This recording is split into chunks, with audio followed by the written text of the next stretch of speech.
de modo tal de actuar como verdaderos desestabilizadores de la economía, casi una suerte de terrorismo económico y financiero, porque no solamente son terroristas los que andan poniendo bombas, también son terroristas económicos los que desestabilizan la economía de un país y provocan pobreza, hambre y miseria a partir del pecado de la especulación.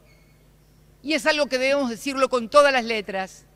Por eso abogamos fuertemente porque ese convenio multilateral alumbre con prontitud, con celeridad, no por la Argentina, sino por el resto del mundo y porque además creemos que un equilibrio económico y financiero que ataque las desigualdades económicas y sociales entre los países y adentro de cada una de las sociedades va a ser también un gran antídoto contra aquellos que reclutan jóvenes porque no tienen esperanzas, porque no tienen futuro y los enrolan en cruzadas locas que luego todos tenemos que lamentar. No podemos solamente ver la superficie de los fenómenos. Tenemos también que adentrarnos profundamente en las causas que movilizan. Y también hablaba de mi país como un triple leading case, también en materia de terrorismo y seguridad. Y también mi país, el único país junto a Estados Unidos de Norteamérica en todo el continente americano que fue objeto de atentados terroristas. 2 atentados terroristas, uno en el año 92, cuando se voló la embajada de Israel, y segundo en 1994, cuando se voló la sede de la AMIA. Este año se cumplen 20 años de la voladura de la AMIA. Y me atrevo a decir, frente a esta asamblea y con la presencia de algunos familiares de las víctimas que siempre nos han acompañado, que el gobierno que encabezó el presidente Kirchner fue el que más profundizó y el que más hizo por develar quiénes eran los verdaderos responsables, no solamente porque abrió todos los archivos de inteligencia de mi país, no solamente porque creó una unidad fiscal especial de investigación, sino también porque reclamó, cuando en el año 2006 la justicia de mi país acusó a ciudadanos iraníes de estar implicados en la voladura de la AMIA, fue el único presidente, y luego también yo, que se atrevió a proponer, a pedir a la República Islámica del Irán que colaborara, que prestara cooperación con la investigación. Este pedido se produjo intermitentemente desde el año 2007 en adelante, 2007, 2008, 2009, 2010, 2011, hasta que finalmente la República Islámica de Irán accedió, porque antes ni siquiera podíamos tenerlo como parte de la agenda, accedió a una reunión bilateral que luego se llevó adelante y que motivó la firma entre ambos países de un memorándum de entendimiento de cooperación judicial. ¿Para qué? Para lograr que los ciudadanos iraníes que estaban acusados y que por supuesto viven en Teherán, en la República Islámica de Irán, pudieran declarar ante el juez. ¿Qué pasó cuando firmamos este memorándum? Pues pareció que se desataron los demonios, internos y externos.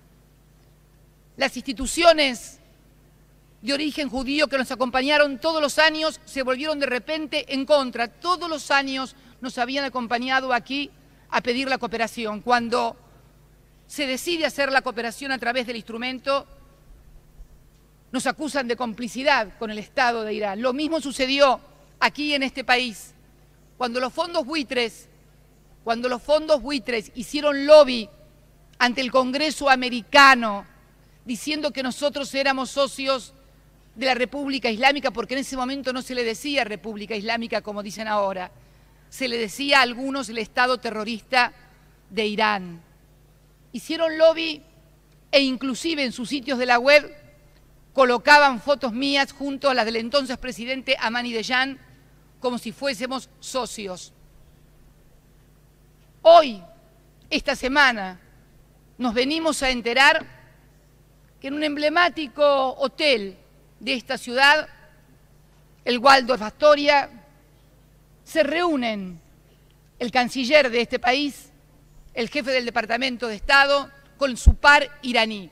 No tenemos críticas para ellos, al contrario, todo lo que sea diálogo, todo lo que sea entendimiento, nos parece muy bien. Lo que sí nos gustaría preguntarles a los que acusaban a Irán y los calificaban de terroristas el año pasado, no estoy hablando de hace un siglo, el año pasado, ¿qué dirán hoy? ¿Qué dirán hoy los que el año pasado también, cuando hablaban de los que hoy conforman el ISIS, muchos de los que eran denominados como Freedom Fighter, que peleaban en Siria contra el gobierno de Al-Assad, hoy forman parte del ISIS? Y yo creo que acá está el otro problema que tenemos frente a la inseguridad y frente al terrorismo, que desde las grandes potencias se cambia con demasiada facilidad el concepto de amigo, enemigo, de terrorista, no terrorista. Y el problema es que tenemos que definir de una buena vez por todas que no podemos seguir utilizando a la política internacional o a la posición geopolítica para poder dirimir posiciones de poder. Y lo digo desde ser una militante contra el terrorismo internacional e inclusive, como nota de color, se está tramitando también en la justicia de mi país una amenaza que me ha llegado aparentemente del ISIS, por dos razones. Una, por mi cercanía con su santidad, el Papa Francisco, y la otra, porque reconozco la necesidad de la existencia de dos estados como es el de Israel y el de Palestina. Que dicho sea de paso, vuelvo a reclamar, por favor, a esta Asamblea el definitivo reconocimiento de Palestina como un Estado más integrante, pleno de esta Asamblea. Allí vamos a empezar a desatar algunos de los nudos gordianos. No hay un solo nudo gordiano, son varios. Allí vamos a empezar a desatar algunos de los nudos gordianos de la cuestión de Medio Oriente, el reconocimiento del Estado de Palestina, el derecho de Israel a vivir en sus fronteras, pero también el derecho de Palestina a que no se utilice contra ellos el uso desproporcionado y desmedido que ha provocado la muerte de cientos de niños y mujeres, cosa que condenamos, como condenamos también a aquellos que atacan con misiles a Israel. Fundamentalmente, creemos que en épocas de buitres económicos y halcones de la guerra, necesitamos más palomas de la paz para construir un mundo más seguro.